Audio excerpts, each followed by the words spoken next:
paradrama tales. My cousin took a photo of my husband with another woman. My sister called, panicking, ready to save me from betrayal. But here's what none of them understood. I already knew. He wasn't cheating. He was honoring the agreement we made. And I'm not the one who's confused. He told me on our third date. Not as a warning, not with shame, just a simple truth. I don't believe in strict monogamy. There was no smugness, no testing my reaction. It wasn't a trap. It was just honesty, laid out like an open map. And I remember blinking once, twice, then asking, "What does that mean for you?" He said, "It means I can love deeply, truly, but I don't think one person should be expected to fulfill every physical need for the rest of their life." And the strange part, it didn't scare me. Maybe because I've never been the jealous type. Maybe because I've seen too many people lie in the name of loyalty. Or maybe because the way he said it, calmly, with clarity, made me trust him more, not less. So we talked, a lot. We built rules, boundaries, and a kind of language that was ours. No lying, no sneaking, no overlapping emotions, no secrets. I told him, I can handle honesty. I can't handle disrespect. And he said, deal. 4 years later, he's kept his word. Always open, always transparent. He doesn't hide messages. He doesn't make excuses. If he's going to see someone, I know. If he changes his mind, I know. And weird as it sounds to most people, that's where I feel safe. Not in ownership, but in consent. Not in controlling each other, but in choosing each other anyway. People think love only exists inside a locked box, that if you leave the lid open even a little, it all flies away. But that's not how it's been for us. We have 2 kids, a home full of laughter. We cook together. We parent together. We still have sex. And not out of obligation, out of connection. This life we have, it wasn't built on a fantasy. It was built on truth from day one. And it's not my job to make it make sense to anyone else. Because they weren't there for that third date. They didn't hear what I heard. And they certainly didn't feel what I still feel. Every single day I wake up and choose this life, with eyes wide open. People hear the word open and they flinch. They think it means broken, disconnected, cold.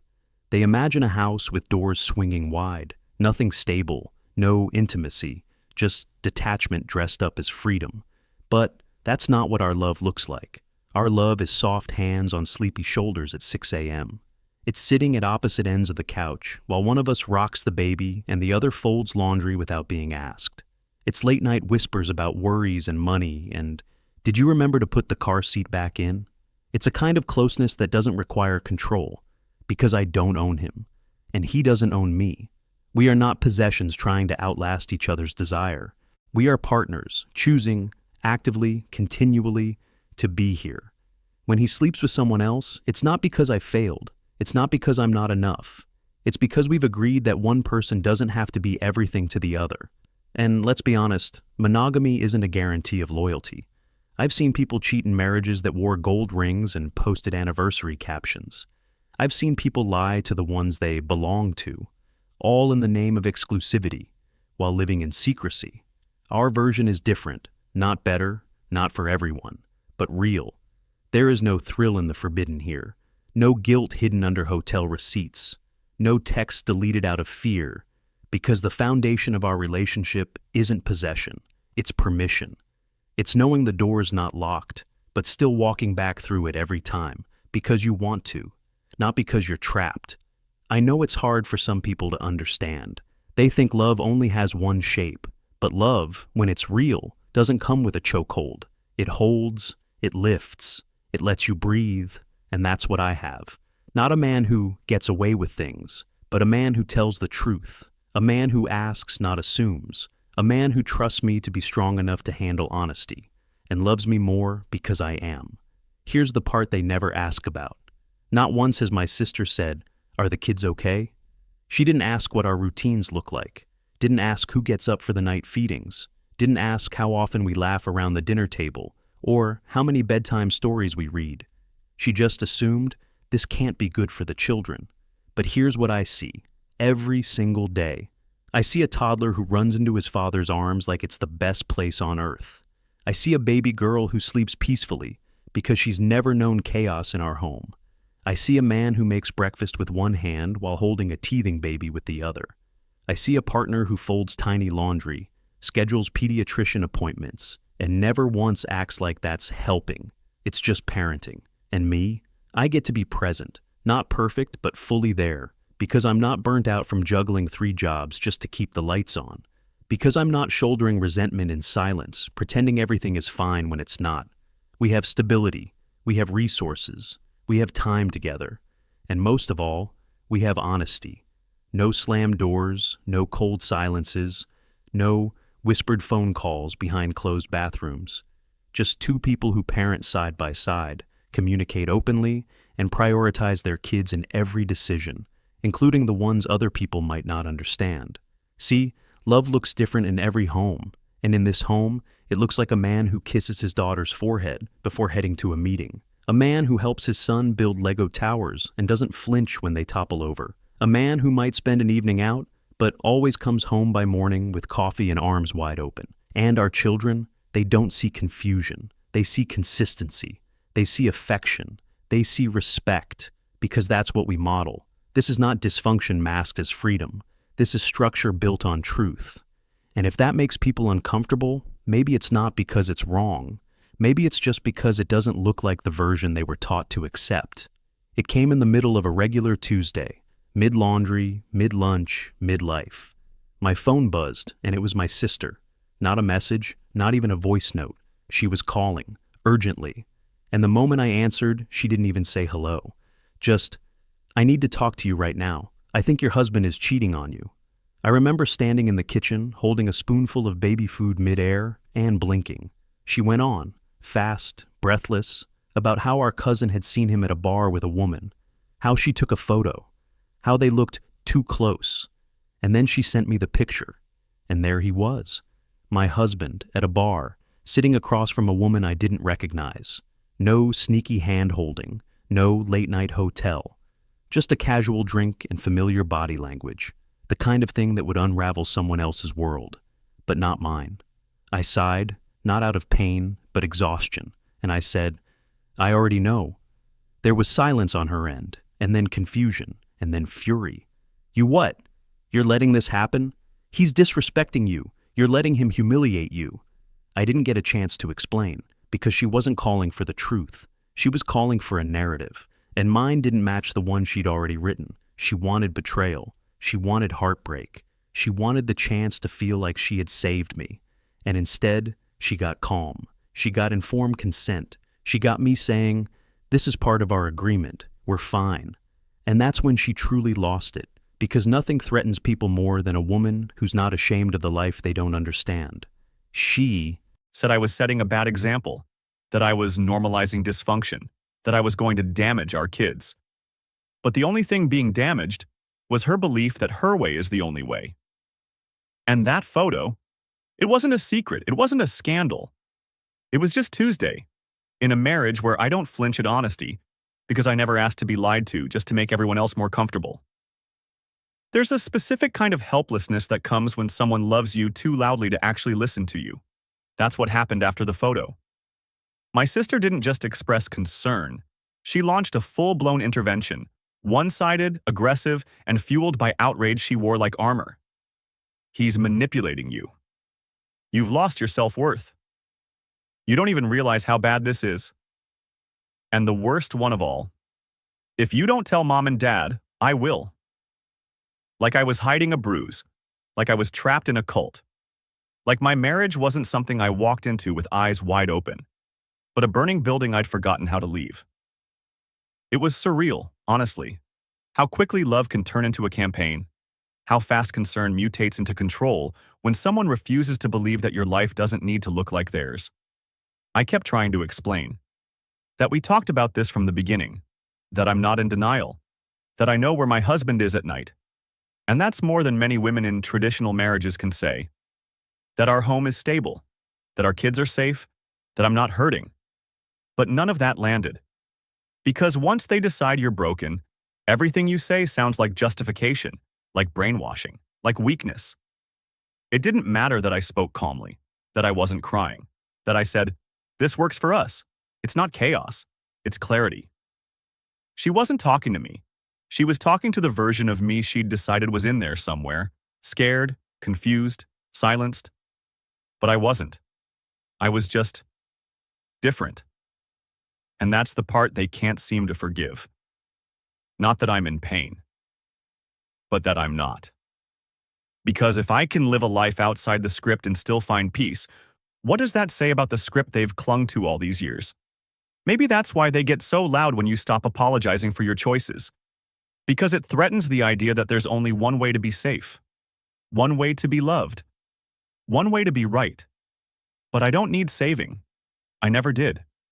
I just needed space to build a life that works for me, even if it doesn't work for anyone else's expectations. They talk about our home like it's a secret I'm too scared to admit. Like there's something dark hiding behind the front door. Like I walk around in denial while my marriage quietly falls apart. But here's what they don't see. They don't see my son squeal with joy when his dad comes through the door. Arms open, grocery bag in one hand, toy in the other. They don't see my daughter fall asleep on his chest every night after her bath, skin warm, heartbeat steady. They don't hear the way he reads bedtime stories, with full voices, dramatic pauses, and that one joke he always sneaks in to make them laugh. They don't see how we meal prep on Sundays, how he chops while I marinate, how we argue over seasoning like it's a game neither of us wants to win. They don't see the laundry folded, the appointments remembered, the inside jokes whispered in the kitchen while the pasta boils. They don't see the rhythm we've built. Not perfect, not flashy, but ours.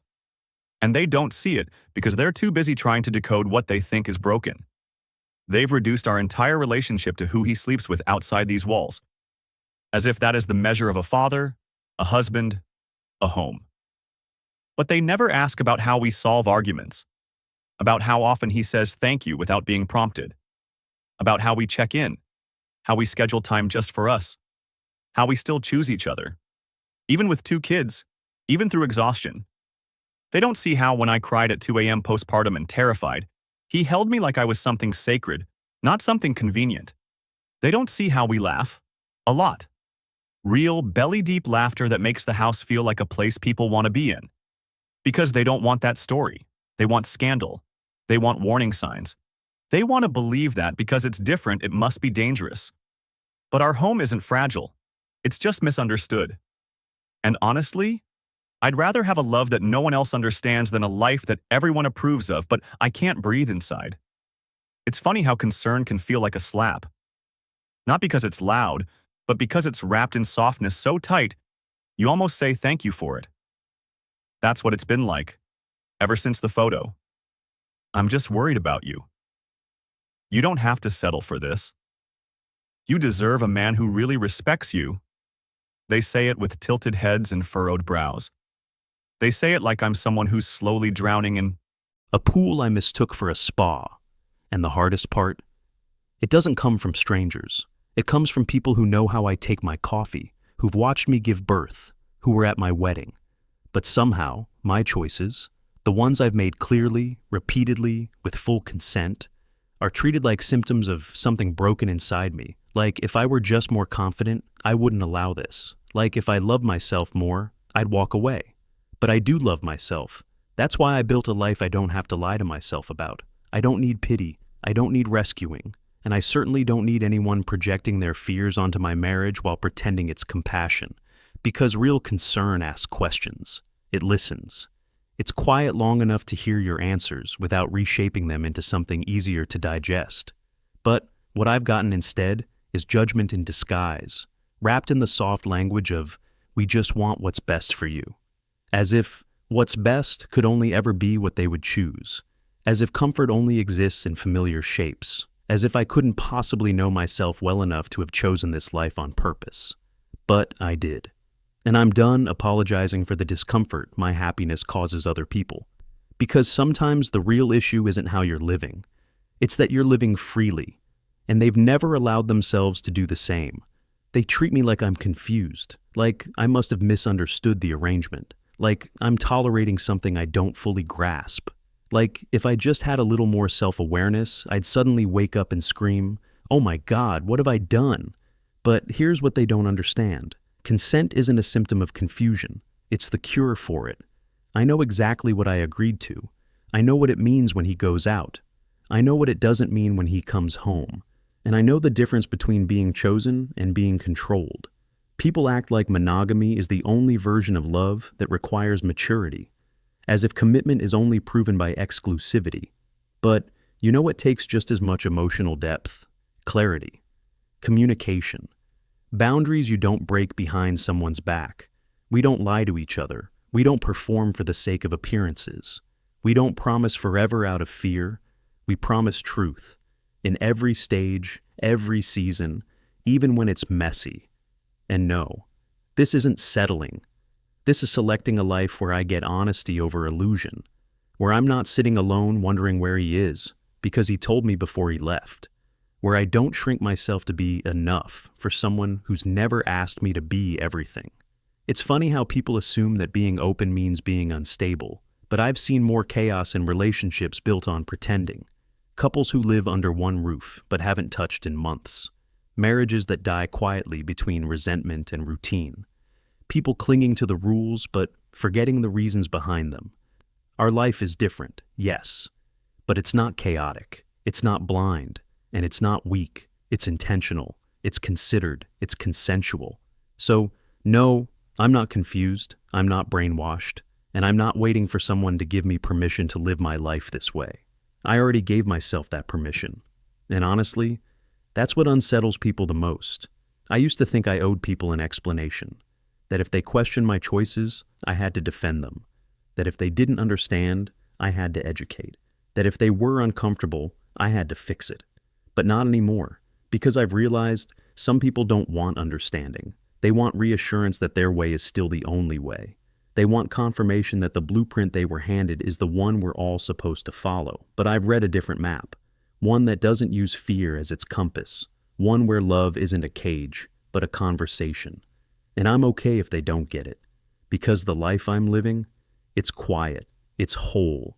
It's built on honesty, not secrecy.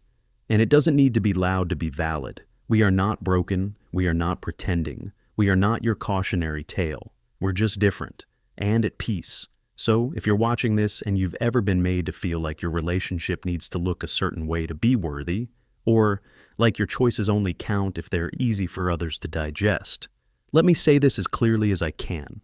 You don't need to make yourself small to keep other people comfortable. Love isn't one size fits all, and safety doesn't only live in sameness. What matters is not what your relationship looks like, but whether it's rooted in truth, care, and mutual respect. That's what we have. And if your version of love looks different than mine, good. That means you're paying attention to your own life, not living someone else's script. So if this spoke to you, share it. Send it to someone who's tired of explaining their happiness.